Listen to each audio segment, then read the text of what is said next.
ओम शांति। आज है 18 अगस्त 2021 के साकार के। आज बाबा बोले, मीठे बच्चे और चिंतन छोड़ अपना कल्याण करो। तुम सोने जैसा बनकर औरों को रास्ता बताओ। पहले खुद बाबा के तो सोने जैसा बनो, फिर औरों को रास्ता बताओ। प्रश्न है, अशरीरी बनने का अभ्यास जो सदा करते रहते, उनकी मुख्य निशानी सुना। उत्तर है, वे हठ से अपनी कर्मेंद्रियों को वश नहीं करते, लेकिन उनकी कर्मेंद्रियां स्वतः शीतल हो जाती हैं। हम आत्मा भाई भाई हैं, यह स्मृति स्वतः रहती है। देह अभिमान छूटता जाता है। आत्मिक अभिमान रहता तो देह भान स्वतः छूटता जाता। नाम रूप का नशा खत्म होता जाता है। दूसरों की याद नहीं आती। गीत है, तो प्यार का सागर है, तेरे बूंद के प्यासे हम। ओम शांति। यह कोई सिर्फ प्यार का सागर नहीं, ज्ञान का सागर। ज्ञान और अज्ञान, ज्ञान को दिन और अज्ञान को रात कहा जाता है। तो ज्ञान अक्षर ही अच्छा है, अज्ञान अक्षर बुरा है। आधा कल्प है ज्ञान की प्रारब्ध और आधा कल्प है अज्ञान की प्रारब्ध। अज्ञान की प्रारब्ध है दुख और ज्ञान की प्रारब्ध सुख है। और यह तो बहुत सहज समझने की बातें हैं। दिन है ज्ञान का, रात है अज्ञान। तो यह भी किसी को पता नहीं है। ज्ञान किसको कहा जाता है और अज्ञान किसको कहा जाता है? बाबा कहते, यह बेहद की बातें हैं, तो तुम सबको समझाते हो कि ज्ञान क्या है। ज्ञान किसको कहा जाता है? भक्ति क्या है, ज्ञान क्या है। और ज्ञान से तुम पूज्य बन रहे हो, और जब पूज्य बन जाते हो तो पूजा की सामग्री को जान जाते हो। जो भी मंदिर आदि हैं, बाबा कहते तुम जानते हो, यह सब यादगार है। उनकी जीवन कहानी क्या है वह तुम जानते हो। जो पूजा करने जाते हैं वह खुद नहीं जानते। पूजा को भक्ति कहा जाता है, तो भगवान को भक्तों से मिलना है, भक्ति का फल देने के लिए। सो भगवान ही आकर पुजारी से पूज्य बनाते हैं। तो पूज्य सतयुग में, पुजारी कलयुग में होते हैं। जो पूज्य लोग होते वो सतयुग में होते, और जो पुजारी होते वो कलयुग में होते। बाबा कहते कि पूज्य सतयुग में और पुजारी कलयुग में होते हैं। तो तुम बच्चे जानते हो आज क्या है और कल क्या होना है। विनाश तो जरूर होने का है। कोई भी समय हो सकता है, तैयारी हो रही है। गाया हुआ भी है, अनेक कुदरती आपदाएं होती हैं, और यह तो लिख देना चाहिए। ग्रह युद्ध और कुदरती आपदाएं, उनको कोई ईश्वरीय आपदाएं नहीं कहेंगे। नेचुरल कैलेमिटीज को बाबा कोई भगवान तो नहीं लाता, वो नेचुरल है। इनको ईश्वरीय आपदाएं नहीं कहेंगे। और यह तो ड्रामा की मूर्त है, जिसमें नेचुरल कैलेमिटीज सब आने वाली है। विनाश में भी मदद करेंगे और मूसलाधार बरसात। बाबा कहते भूखों मरेंगे। बारिश होगी या तो बारिश ही नहीं होती, या फिर मूसलाधार बरसात होती है। अर्थक्वेक आदि सब आने की है, तो इन द्वारा ही विनाश होने का है। तो बच्चे जानते हैं यह तो जरूर होने का है, नहीं तो सतयुग में इतने थोड़े मनुष्य कैसे होंगे। तो जरूर इकट्ठा विनाश होगा। तो बच्चे अच्छी रीति जानते हैं कि यह सब कपड़े धोए जाएंगे, आत्माओं को धोया जाएगा, साफ किया जाएगा, ये सब कपड़े धोए जाएंगे। तो यह बेहद की बड़ी मशीनरी है। गाया जाता है मूठ पलीती कपड़ धो। इन कपड़ों की बात नहीं है, ये शरीर के कपड़ों की बात नहीं है, आत्मा की बात है। तो बाबा कहते हैं इन कपड़ों की बात नहीं, ये है शरीर की बात। आत्माओं को योग बल से धोना है। इस समय 5 तत्व तमो प्रधान हैं, तो शरीर भी ऐसे ही बनते हैं। तमो प्रधान तत्व से शरीर भी तमो प्रधान बनते हैं। आत्मा तमो प्रधान तो शरीर तमो प्रधान। तो पतित पावन बाप आकर पावन बनाते हैं और सब खलास हो जाते हैं। तो तुम जानते हो पावन कैसे बनते हैं। तो रास्ता बहुत सहज बताते हैं। मनुष्य तो कुछ भी नहीं समझते। जहाँ जहाँ भक्ति यज्ञ आदि होते हैं वहाँ जाकर समझाना चाहिए कि जिनकी तुम भक्ति करते हो उनकी बायोग्राफी समझने से ही तुम देवता बन सकते हो। उन्होंने जीवन मुक्ति कैसे पाई सो तो समझो। तो तुम भी जीवन मुक्ति पा सकते हो। तो मंदिरों में बैठ जीवन कहानी समझाने से अच्छी रीति समझिए। जब मंदिरों में जाएंगे तो बाबा कहते वहाँ समझाएंगे, तो मंदिरों में तो भावना होती है ना, तो फिर अच्छी रीति समझेंगे। तो तुम भी बाप से अभी जीवन कहानी सुनते हो।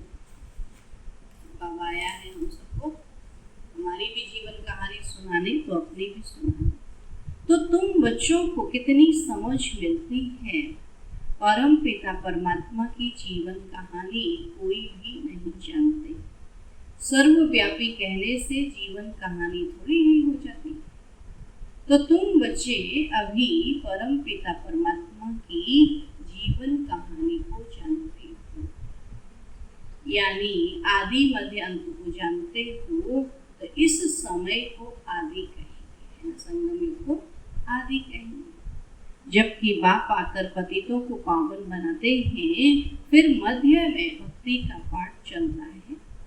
तो बाबा कहते हैं इस समय मैं आकर स्थापना करता और कराता हूँ। करण करावन हार हूँ। प्रेरणा की बाबा कहते हैं प्रेरणा को करना नहीं कहेंगे। किसी को प्रेरित किया तो उसको कोई करना थोड़ी कहेंगे। तो बाबा आकर इनकी कर्मेंद्रियों द्वारा कराते हैं, तो इसमें प्रेरणा की बात नहीं। करण करावन हार है तो जरूर सम्मुख को कराएंगे। और प्रेरणा से तो कुछ भी नहीं हो सकता। आपके तो ऊपर से प्रेरणा कर दी, किसी को कोई काम कर देगा क्या? आज तो कहने से भी नहीं करते। तब बाबा कहते प्रेरणा से कुछ भी नहीं हो सकता। आत्मा बिगर शरीर कुछ भी नहीं कर सकती है। तो बहुत कहते हैं ईश्वर ही प्रेरणा से सब कुछ करता है। बाबा आप प्रेरणा करो, हमारे पति की बुद्धि ठीक हो जाए। तो बाबा कहते हैं प्रेरणा की तो इसमें बात ही नहीं। इसमें तो बाबा को आकर के कार्य करना होता है। फिर शिव जयंती क्यों मनाई जाती है? अगर बाबा ऊपर से ही प्रेरणा करता तो शिव जयंती क्यों मनाई जाती? प्रेरणा से काम हो तो फिर आए ही क्यों? एक तो ईश्वर क्या चीज है यह नहीं जानते, सिर्फ कह देते कि ईश्वर की प्रेरणा से सब कुछ होता है। निराकार प्रेरणा से कैसे करेंगे? वह तो करण करावन हार है। आ करके रास्ता बताते हैं, कर्मेंद्रियों से मुरली चलाते। जब तक कर्मेंद्रियों का आधार न ले तब तक मुरली कैसे चलाए? तो ज्ञान का सागर है तो सुनाने के लिए मुख चाहिए। अभी तुम बच्चों को सारी दुनिया के आदि मध्य अंत का पता पड़ा है, पूरी नॉलेज मिली है, समझते हैं ज्ञान बिगर गति नहीं। ज्ञान कौन है? तो अज्ञान मार्ग और ज्ञान मार्ग में फर्क तो देखो ना। विज्ञान भी कहते हैं तो अज्ञान है अंधियारा। जहाँ अंधियारा बाबू कहते उसको अज्ञान। तो अज्ञान मार्ग में फर्क तो देखो ना। अज्ञान है अंधियारा, बाकी ज्ञान और विज्ञान को हम मुक्ति जीवन मुक्ति भी कह सकते हैं। तो तुमको अब पावन बनने का ज्ञान मिलता है, तुम सुदर्शन चक्रधारी बनते। अब कोई सुनेंगे तो वंडर खाएंगे, कहेंगे विष्णु का सुदर्शन चक्र ये अपने को देते हैं। कहेंगे आत्मा ज्ञान लेती है तो आत्मा जरूर संस्कार ले जाएगी ना। तो मनुष्य से देवता बनते हो तो ज्ञान रहना चाहिए। परंतु बाबा समझाते हैं यह पुरुषार्थ है प्रारब्ध के लिए। अभी जो पुरुषार्थ है सत्य के प्रारब्ध के लिए। प्रारब्ध मिल गई फिर ज्ञान की क्या दरकार, फिर सत्युग में ज्ञान क्या चाहिए, वहां तो प्रारब्ध मिल गई। तो सत्युग है ही तुम बच्चों के लिए प्रारब्ध, तो यह बातें सुनने से ही वंडर खाएंगे। तो यह ज्ञान परंपरा क्यों नहीं चलता। तो बाबा कहते हैं यह प्रायः लोप हो जाता है। दिन हो गया फिर अज्ञान क्यों कहें। बाबा कहते दिन हो गया फिर अज्ञान तो है ही, सत्य हो गया तो फिर तो अज्ञान है ही। तो जो ज्ञान की दरकार रहे यह भी समझने समझाने की बातें हैं, फट से कोई समझ नहीं सकता। शिव बाबा भारत में ही आते हैं, बच्चों के लिए सौगात ले आते हैं भक्ति का फल देने के लिए। तो भक्ति के बाद है सदगति, तो यह विनाश भी होगा जरूर। आसार खड़े हैं तुम सुनते रहेंगे, चिंगारी लगती है तो 1-2 घंटे में सारा मकान जलकर भस्म हो जाता है। यह कोई नई बात नहीं है, विनाश तो होना जरूर है, विनाश भी निश्चित है, विनाश होगा तभी सत्युग आएगा। तो बाबा कहते हैं सत्युग में होते ही हैं थोड़े मनुष्य श्रेष्ठाचारी। तो श्रेष्ठाचारी बनने में कितनी मेहनत लगती है। माया नाक से एकदम पकड़ लेती है, ऐसे गिरने वालों को चोट बहुत लगती है, टाइम लग जाता है।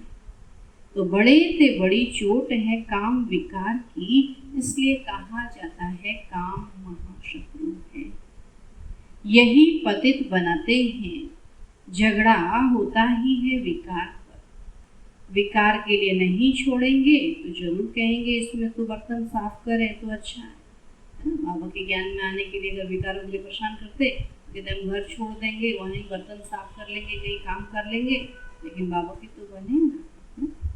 तब बाबा कहते हैं विकार के लिए नहीं छोड़ेंगे तो जरूर कहेंगे इससे तो बर्तन साफ करें, वो अच्छा है।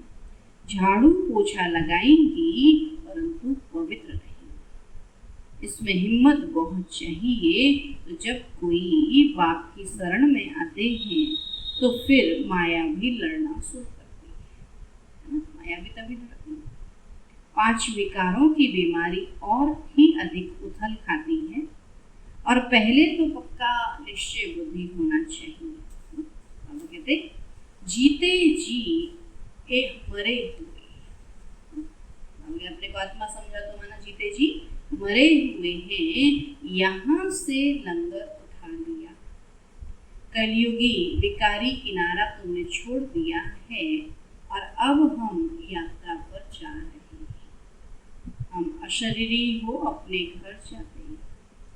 आत्मा को यह ज्ञान है कि हम एक शरीर छोड़ दूसरे में जाएं। हम गृहस्थ व्यवहार में रहते कमल फूल समान पवित्र बन यात्रा पर रहते हैं। तो बुद्धि में याद रहे कि यह तो कब्रिस्तान है, फिर हम सुखधाम में जाएंगे।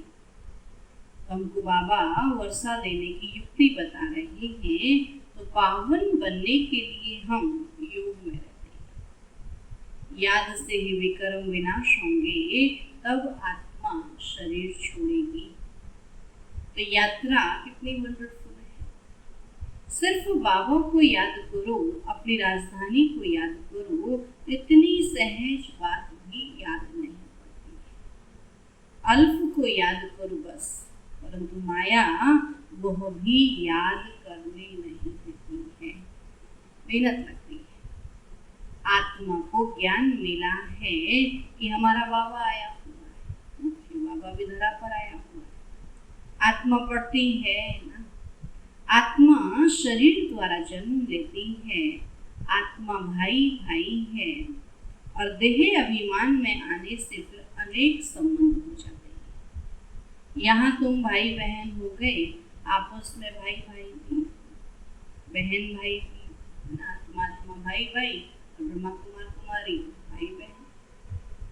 तो प्रवृत्ति मार्ग है ना, दोनों को वर्षा चाहिए तो आत्मा ही पुरुषार्थ करती है। तो अपने को आत्मा समझना यही मेहनत है, देह अभिमान न रहे। शरीर ही नहीं तो विकार किससे करेंगे? हम आत्मा हैं और बाबा के पास जाना है। शरीर का भान ही न रहे और जितना योगी बनते जाएंगे कर्मेंद्रियां शांत होती जाएंगी। देह अभिमान में आने से कर्मेंद्रियां चंचल होती हैं। तो आत्मा जानती है हमको प्राप्ति हो रही है। शरीर से अलग होते जाएंगे तो कर्मेंद्रियां शांत होती जाएंगी। तो सन्यासी लोग दवाई खाकर कर्मेंद्रियों को शांत करते हैं। अब वह तो हठ योग हो गया ना, तुमको तो योग से काम लेना है। क्या योग बल से तुम वश नहीं कर सकते हो? और जितना आत्म अभिमानी होते जाएंगे तो कर्मेंद्रियां शांत हो जाएंगी। बड़ी मेहनत करनी पड़ती है, प्राप्ति तो बहुत ऊंचे है ना। तो बाबा कहते हैं योग बल से तुम विश्व के मालिक बनते हो तो कर्मेंद्रियों पर जीत पहनते हो।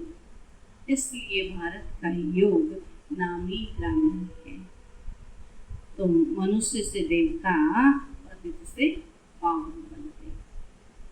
प्रजा भी स्वर्गवासी तो है ना, तो योग बल से तुम स्वर्गवासी बनते हो, बाहुबल से नहीं बन सकते। तो मेहनत कोई बहुत नहीं है। कुमारियों के लिए तो जैसे मेहनत ही नहीं, वो तो है ही पवित्र, फ्री है ना। विकार में गई तो बड़ी पंचायत हो जाती है। कुमारी रहना अच्छा है, नहीं तो फिर अधर कुमारी नाम पड़ जाता है। युगल भी क्यों बने? हमारा युगल शिव बाबा है तो फिर हम दुनिया का युगल क्यों चुने?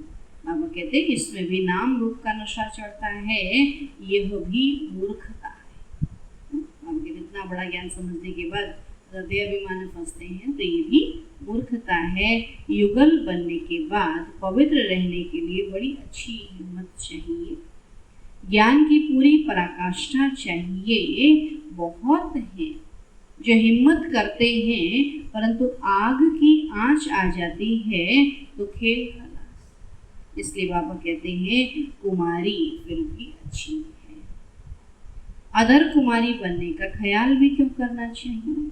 तो कुमारियों का नाम बाला है, बाल ब्रह्मचारी है। और बाल ब्रह्मचारी रहना अच्छा है, ताकत रहती है, दूसरे कोई की याद नहीं आएगी। बाकी हिम्मत है करके दिखाओ, परंतु मेहनत है। दो वो पढ़ते हैं ना, कुमारी है तो अकेली है, ग्रस्त में जाएगी दो हो जाएंगे, दोनों का चिंतन चले। दो से द्वैत आ जाता है और जहाँ तक हो सके कुमारी हो रहना अच्छा है। कुमारी सेवा पर निकल सकती है।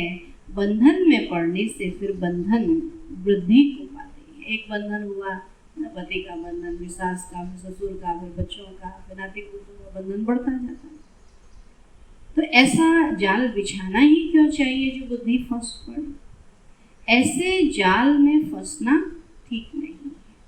तो कुमारियों के लिए तो बहुत अच्छा है, कुमारियों ने नाम भी निकाला है तो कन्हैया नाम गाया जाता है ना। कन्हैया कहते हैं कन्याओं का, कन्या जैसा कोई नहीं उसे कन्हैया कहते हैं, कन्या का कन्हैया।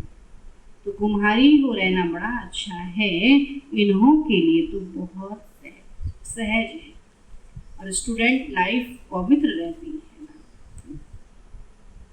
तो बुद्धि भी फ्रेश रहती है। कुमारों को विश्व पितामह जैसा बनना है।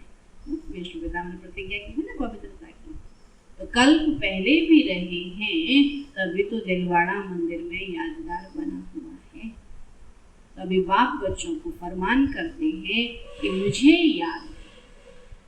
और सब बातों को छोड़ तुम अपना कल्याण करो। बाबा को याद करने में ही कल्याण है। भूल चूक होती है, बच्चे गिर पड़ते हैं, तो तुम पर चिंतन को छोड़ अपना कल्याण करो, दूसरे चिंतन में जाओ ही नहीं। तुम सोने जैसा बन जाओ। सोना तो हर कोई चाहता है ना, ऐसे शुद्ध पवित्र बन जाओ जैसे सोना तो हर कोई अपने आप आकर्षित है। तो बाबा की पहचान अपने आप में नहीं।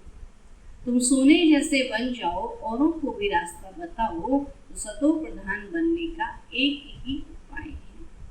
पावन बनने के बगैर मुक्ति धाम में जा नहीं सकते। उपाय एक ही है, फिर अंतमति सो गति हो जाए।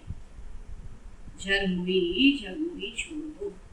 इसलिए उसको कहना अब ये छोड़ दो, नहीं तो अपना ही नुकसान करेंगे। तो बाबा कोई श्राप नहीं देते, श्रीमत पर नहीं चलते तो आपे ही अपने को श्रापित करते हैं। अच्छा, मीठे मीठे सिकील अधि बच्चों प्रति माता पिता बाप दादा का याद प्यार और गुड मॉर्निंग। रूहानी बाप की रूहानी बच्चों को नमस्ते।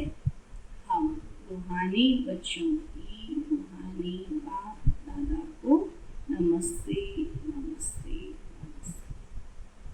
धारणा के लिए मुख्य सार है, निश्चय बुद्धि बन जीते जी इस पुरानी दुनिया से अपना लंगर उठा लेना है। निश्चय बुद्धि बन जीते जी इस पुरानी दुनिया से अपना लंगर उठा लेना है। बाप के हर फरमान को पालन कर अपना कल्याण करना है। बाप के हर फरमान को पालन कर अपना कल्याण करना है।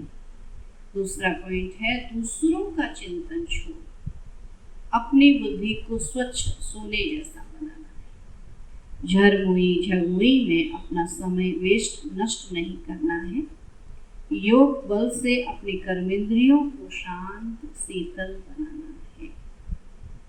योग बल से अपनी कर्मेंद्रियों को शांत शीतल बनाना है। वरदान है, मेहमानपन की वृत्ति द्वारा प्रवृत्ति को श्रेष्ठ, स्टेज को ऊंचा बनाने वाले सदा उपराम। मेहमानपन की वृत्ति द्वारा प्रवृत्ति को श्रेष्ठ, स्टेज को ऊंचा बनाने वाले सदा उपराम। जो स्वयं को मेहमान समझकर चलते हैं, वे अपने देह रूपी मकान से भी निर्मोही हो जाते हैं। मेहमान का अपना कुछ नहीं होता है, दूसरे घर आता तो सब कुछ नहीं होता है। कार्य में सब वस्तुएं लगाएंगे, लेकिन अपनेपन का भाव नहीं होगा। वे सब साधनों को अपनाते हुए भी जितना न्यारे उतना बाप के प्यारे रहते हैं। देह के संबंध और वैभवों से सहज उपराम हो जाते हैं, और जितना मेहमानपन की वृत्ति रहती उतनी प्रवृत्ति श्रेष्ठ और स्टेज ऊंची रहती है। स्लोगन है, अपने स्वभाव को निर्मल बना दो तो हर कदम में सफलता समाई हुई है। अपने स्वभाव को निर्मल बना दो तो हर कदम में सफलता समाई हुई है। अच्छा, ओम शांति।